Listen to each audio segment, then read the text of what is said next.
sit by myself, talking to the moon. Subscribe कीजिए the railway ज्ञानी YouTube channel को और बेल आइकन को दबाइए ताकि लेटेस्ट वीडियो आप मिस ना कर सकें। नमस्कार दोस्तों, स्वागत है आपका हमारे यूट्यूब चैनल में। आज के इस वीडियो में हम आपके लिए महत्वपूर्ण मांग लेकर आए हैं। आप सभी को बताते चलें कि पिछले 1.5 से 2 वर्ष के अंदर हमारे यूट्यूब चैनल में कई सारी मांगे ऐसी भी हैं जो कई बार आ चुकी हैं। उन सभी मांगों पर आज हम आप सभी के समक्ष चर्चा करने वाले हैं। इस मांग पर रीवा, शहडोल, बिलासपुर, नैनपुर, गोंदिया सेक्शन शामिल है। सबसे पहले शुरू करते हैं हम हमारे गृह गांव यानी कि रीवा रेलवे स्टेशन से। रीवा से कई बार मांग की गई कि रीवा से श्री माता वैष्णो देवी के लिए एक ट्रेन को शुरू किया जाए, क्योंकि रीवा में जम्मू के बहुत से लोग हैं जो रहते हैं। इनके अलावा पश्चिम मध्य रेलवे की तरफ से कटरा जाने के लिए सिर्फ एक ट्रेन की सुविधा ही दी जाती है और वो ट्रेन वाया सागर के रास्ते जाती है। ऐसे में विंध्य क्षेत्र की जो जनता है वो निराश है, क्योंकि उनको जम्मू और कटरा जाने के लिए कोई भी डायरेक्ट ट्रेन की सुविधा नहीं है। जो भी ट्रेन की सुविधा मिलती है वो प्रयागराज से मिलती है, तो आने जाने में भारी परेशानियों का सामना करना पड़ता है। भारतीय रेलवे को इस विषय पर सकारात्मक कार्रवाई करनी चाहिए। इनके अलावा रीवा से पुणे के बीच में डिमांड की गई कि रीवा से पुणे के बीच में ट्रेन को शुरू किया जाए। रीवा मुंबई ट्रेन को हफ्तों के 7 दिन चलाया जाए। रीवा डॉक्टर अंबेडकर नगर जो ट्रेन है, इस ट्रेन की 1 वे समय सारणी को बदला जाए, यानी कि जब ये ट्रेन रीवा से चले तो ये ट्रेन शाम को 5 बजे चले, ताकि सुबह सुबह 6 बजे के आसपास ये ट्रेन इंदौर रेलवे स्टेशन पहुंच सके, ताकि उज्जैन जाने वाले यात्री 3-4 बजे उज्जैन पहुंच सके। और इंदौर जो स्टूडेंट्स वर्ग जाते हैं तो या फिर किसी को मीटिंग के पर्पज़ से जाना है या और भी किसी कार्य से जाना है, तो वो आराम से सुबह 6 बजे पहुंचकर अपना कार्य निपटा लें।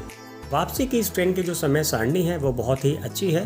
फिलहाल रीवा डॉक्टर अंबेडकर नगर हफ्तों के 3 दिन चलती है, तो मांग की गई कि इस ट्रेन को हफ्तों के 7 दिन चलाया जाना चाहिए LHB कोच के साथ।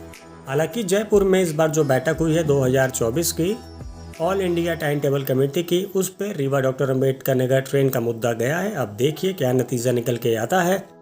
इनके अलावा रीवा से बिलासपुर के बीच में जो ट्रेन चलती है, तो कई बार मांग की गई कि इस ट्रेन को रीवा से दुर्ग के बीच में चलाया जाए, यानी कि बिलासपुर से आगे इस ट्रेन को एक्सटेंड किया जाए, ताकि यह ट्रेन रीवा से दुर्ग और दुर्ग से रीवा के बीच में चले। ट्रेन की समय सारणी अच्छी है। इस ट्रेन को भी LHB कोच के साथ दुर्ग तक संचालित किया जाना चाहिए। इनके अलावा Rewa Chirmiri train Covid time से बंद कर दी गई थी। कोविड के बाद रीवा चिरमिरी ट्रेन को शुरू किया गया। ये ट्रेन पहले हफ्तों के 7 दिन चलती थी, लेकिन कोविड के बाद से इस ट्रेन को हफ्तों के 3 दिन चलाया जाने लगा। पूछने पर जानकारी दी गई कि रैक का अभाव है, इस वजह से हफ्तों के 3 दिन चलाया जा रहा है। तो विंध्य की जनता मांग करती है कि इस ट्रेन को हफ्तों के 7 दिन चलाया जाए। इनके अलावा रीवा से अंबिकापुर के बीच में भी एक ट्रेन को शुरू किया जाए, क्योंकि रीवा से अंबिकापुर जाने के लिए ट्रेन कनेक्टिविटी बिल्कुल ज़ीरो है। अगर रीवा से अंबिकापुर के बीच में ट्रेन चलती है तो यात्रियों को बहुत ज़्यादा राहत होगी। इनके अलावा रीवा से बैंगलोर के बीच में डिमांड की गई कि रीवा से बैंगलोर ट्रेन को चलाया जाए, रीवा से गुवाहाटी के बीच में ट्रेन को चलाया जाए। तो ये सभी प्रस्ताव हमारे विंध्य से थे। अब हम आइए आपको लेके चलते हैं जबलपुर गोंदिया सेक्शन। आपको बताते चलें कि इस नैरो गेज रूट को डिसमेंटल करके ब्रॉड गेज में बदल दिया गया। करोड़ों रुपए खर्च किए गए, लेकिन जब ये रूट पूरी तरीके से बनके तैयार हो गया है, तब इस रूट पर गिनी चुनी ट्रेन ही चल रही हैं। महाकौशल क्षेत्र की जनता की तरफ से हमेशा से मांग की जा रही है कि दक्षिण भारत जाने वाली जो ट्रेन है, उन ट्रेनों का रूट जो है उसका मार्ग परिवर्तित करके इनको जबलपुर, नैनपुर, गोंदिया, बालाघाट के रास्ते संचालित किया जाए। इनके अलावा ये भी मांग की गई कि भोपाल और इंदौर जाने की जो कनेक्टिविटी है वो नैनपुर के लोगों को मिल सके, बालाघाट के लोगों को मिल सके, क्योंकि भोपाल इंदौर जाने के लिए कोई भी कनेक्टिविटी उस रूट पे नहीं है। और बहुत सारे स्टूडेंट्स हैं जो कि भोपाल इंदौर में पढ़ाई करते हैं, तो डायरेक्ट ट्रेन के ना होने से उनको दिक्कतें होती हैं। तो भारतीय रेलवे को इन सभी विषयों पर गंभीरता से सोचना चाहिए। आइए आपको लेके चलते हैं सरगुजा यानी कि अंबिकापुर। आपको बताते चले कि अंबिकापुर से नई दिल्ली के बीच में एक ट्रेन को शुरू किया गया। क्षेत्र की तरफ से मांग की गई कि इस ट्रेन में जनरल क्लास और स्लीपर क्लास को जोड़ा जाए, ताकि यात्रा सुगम हो सके। इनके अलावा मांग की गई कि अंबिकापुर से मुंबई के बीच में ट्रेन को चलाया जाए, अंबिकापुर से इंदौर के बीच में ट्रेन को चलाया जाए। लेकिन ट्रेन चलाने की दिक्कत नहीं है, लेकिन ट्रेन तभी चलेगी जब अंबिकापुर में यार्ड होगा, अंबिकापुर में प्लेटफॉर्म की संख्या बढ़ेगी, तभी ट्रेन को चलाया जा सकता है। अंबिकापुर में पहले प्लेटफॉर्म नया बनाना चाहिए। इनके अलावा पिट लाइन बनानी चाहिए, यार्ड बनाना चाहिए। अगर ये सब बन जाता है तो अंबिकापुर से लंबी दूरी की ट्रेन शुरू हो सकती है, जैसे अंबिकापुर से मुंबई, अंबिकापुर से भोपाल के रास्ते इंदौर, इनके अलावा अंबिकापुर से उदयपुर।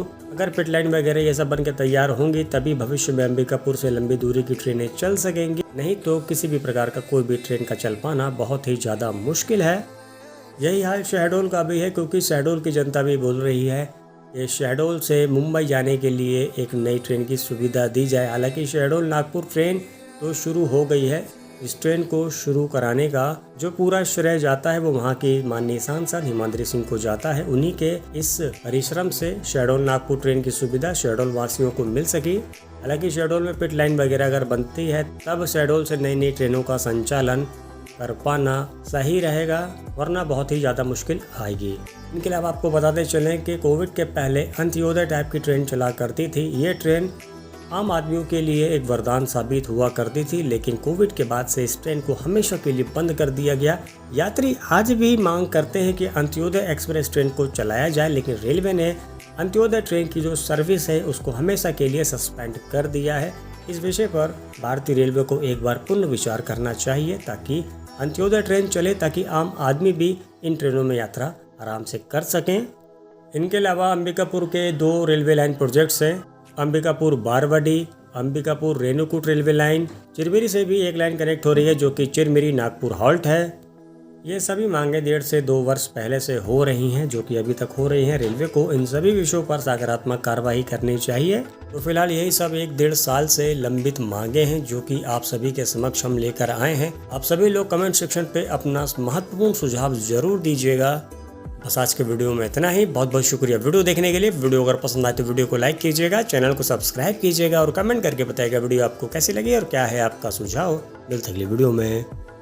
Bye bye.